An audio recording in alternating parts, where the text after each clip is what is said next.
Before we begin, I want you to do something simple. Don't look around. Don't check your phone.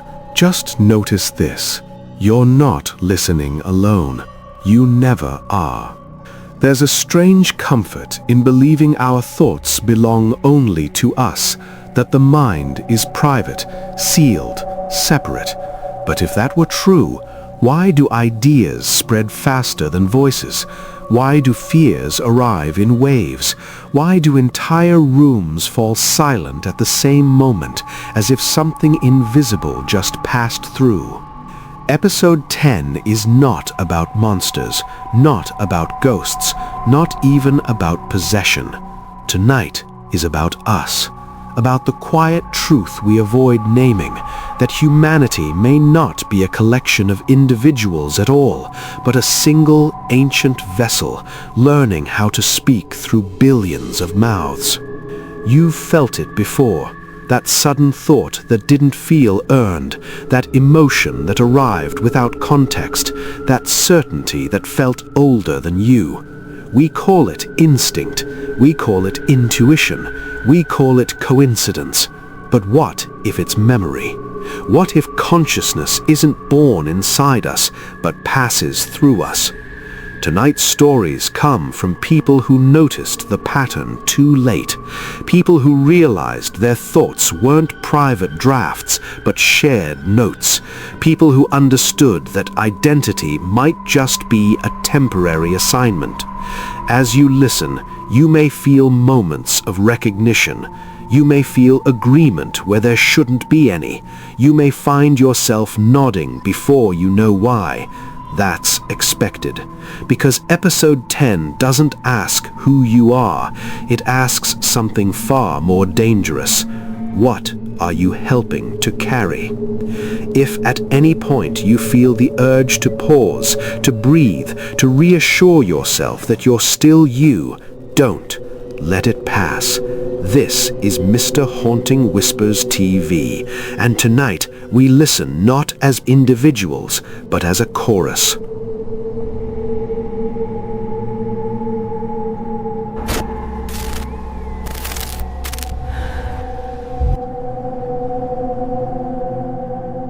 My name is Daniel Kessler. I am a data analyst by profession, which means I'm trained to distrust coincidence. Patterns don't impress me. They accuse me. They demand explanation. That's why I can tell you with absolute certainty what happened to us wasn't random. It started in a meeting room on the 14th floor of a glass building downtown. 12 of us, same department, same project, same deadline that had been slowly suffocating us for weeks. We were exhausted, underfed, overcaffeinated, the kind of tired that makes your thoughts feel slippery. Our manager was droning on about projections when it happened. A thought surfaced in my mind, clear, sudden, and intrusive. What if we all just stood up and left? I didn't smile, didn't move, didn't say anything, but across the table, Marissa did. Just a flicker, the corner of her mouth lifting, like she'd caught a joke she wasn't supposed to hear. Then Jamal exhaled sharply through his nose. Then Priya shifted in her chair. The manager paused. "Is something funny?" he asked. No one answered, but the air in the room had changed, thick, pressurized, like a held breath. I remember the exact second it clicked, not as fear, but as curiosity. I thought, they heard it, and the moment that thought finished forming, every single head at the table lifted. 12 pairs of eyes met mine. No one spoke, but I felt it. A soft, unmistakable alignment, like tumblers clicking into place. And then, without sound, without movement of lips, without permission, the thought came back to me. Not in my voice, in ours. "Not yet," it said. "Soon." My heart began to race. I looked away, laughed it off, scribbled nonsense in my notebook, told myself stress was contagious, that humans mirror each other, that psychology explains everything if you push it hard enough. But the meeting ended strangely. No one spoke as we filed out. No phones came out, no small talk, just 12 people walking in step down the hallway. At the elevator, Marissa finally turned to me. "You felt it too, didn't you?" she asked. I didn't ask what. I didn't ask how, I just nodded. She looked relieved, almost grateful. "Good," she said. "That means it's working." Over the next few days, it kept happening. Small things at first. 2 of us sending the same email at the same second. 3 of us reaching for the same words in conversation. Entire sentences finishing themselves across different mouths. We started testing it. Nothing formal, nothing spoken, just thinking. I would picture a number. Jamal would text it to the group chat seconds later. Priya would suddenly stand up saying, "I think we need coffee," right as the urge hit me. Soon we didn't need to be in the same room. The connections stretched across floors, across buildings, across sleep. That's when the dreams started. Not similar dreams, the same dream. A wide, dark space. No walls, no floor, just depth. And in the center, something vast, breathing, waiting. We never described it out loud. We didn't need to, because when we woke up, we all felt the same emotion pressing against our ribs. Purpose. It wasn't controlling us. It wasn't commanding us. It was remembering itself through us. And the strangest part? None of us felt afraid. We felt useful, like cells realizing they belonged to an organ, like fingers remembering the hand. I'm telling you this now because yesterday, one of us tried to leave, just stopped coming in, blocked numbers, deleted accounts. We felt it immediately, a gap, a wrongness, like a missing tooth you can't stop touching with your tongue. And then, together, without discussion, without planning, we thought the same thing. We should bring him back. Not violently, not angrily, lovingly. Because no part of a body is meant to wander off alone. If you're listening to this and wondering whether you've ever shared a thought that didn't feel entirely yours, ask yourself something. When an idea spreads, when a movement begins, when a fear sweeps the world, who do you think is doing the thinking? And more importantly, what do you think it's becoming?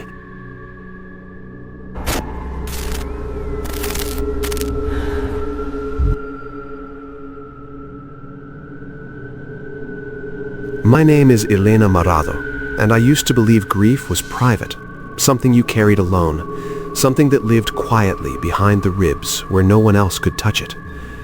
I don't believe that anymore, because grief doesn't always stay inside the person who feels it. Sometimes, when enough people hurt the same way, it gathers. It started after the accident. The bus crash happened on a wet Thursday morning, Route 17, the one that cut through the old part of the city. 37 passengers, no survivors. The news anchors used words like tragic and unavoidable. The city put up flowers, candles, photos. And then, like all things, it was supposed to fade, but it didn't. 3 of the dead were mine: my sister, Lucia, my mother, Rosa, and my nephew, Mateo, 7 years old, with a laugh that used to echo down hallways. The first week after the crash, the city moved like a funeral procession. People spoke softly. Strangers hugged. For a moment, it felt like we were breathing in sync. That was the first sign. I'd be standing at a crosswalk, staring at the red hand telling me don't walk, and suddenly I'd feel it, this pressure behind my eyes. Not my grief, something larger, heavier. A woman beside me would start crying out of nowhere.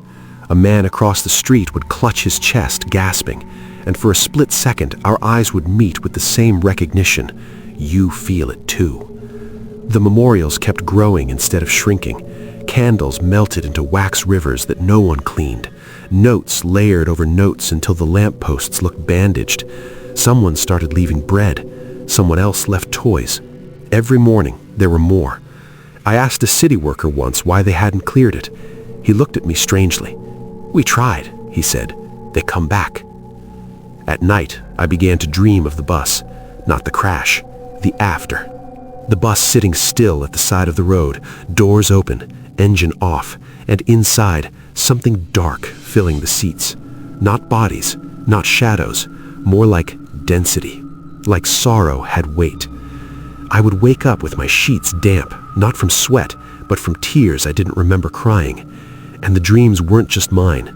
At a grief support group, one I only attended because my therapist insisted, I heard pieces of my dreams spoken aloud by strangers. A man named Carlos talked about a heaviness that breathes. A woman whispered about something waiting where the bus stopped. No one said monster. No one said ghost.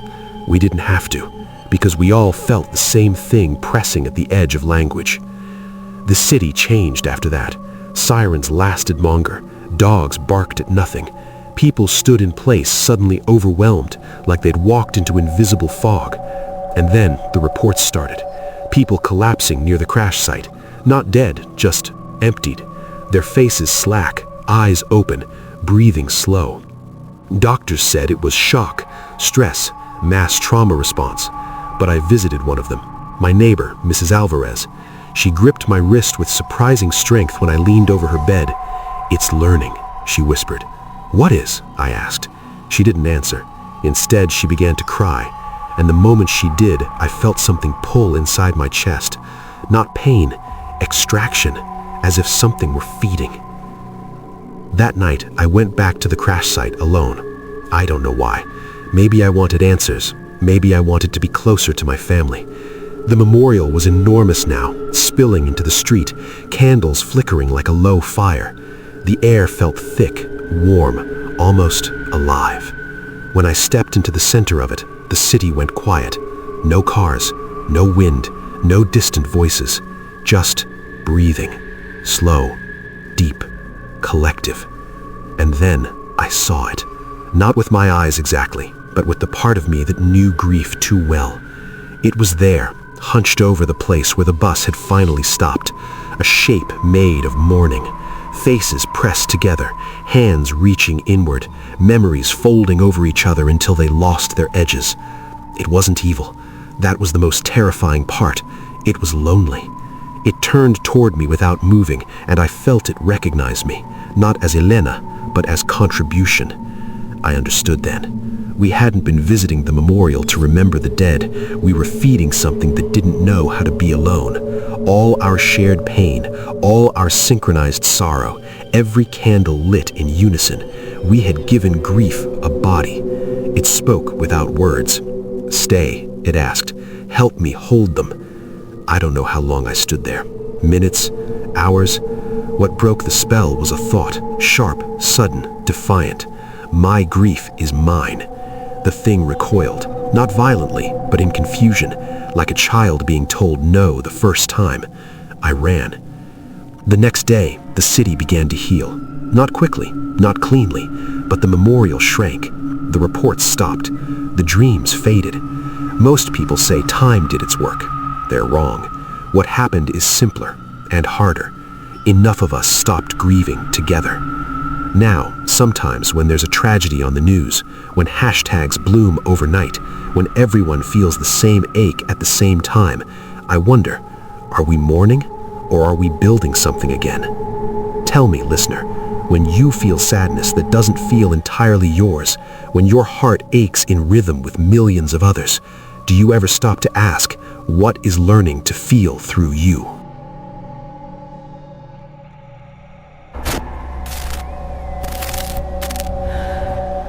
If you're still listening, then you're already part of the quiet that follows. Tonight, you didn't hear stories about monsters hiding in the dark or hands reaching from beneath the bed. You heard something far closer, something older, something that's always been learning how to sound like you. Because fear doesn't begin with screams, it begins with agreement. With the moment a thought feels finished before you finish it, with the comfort of not being alone in your own head.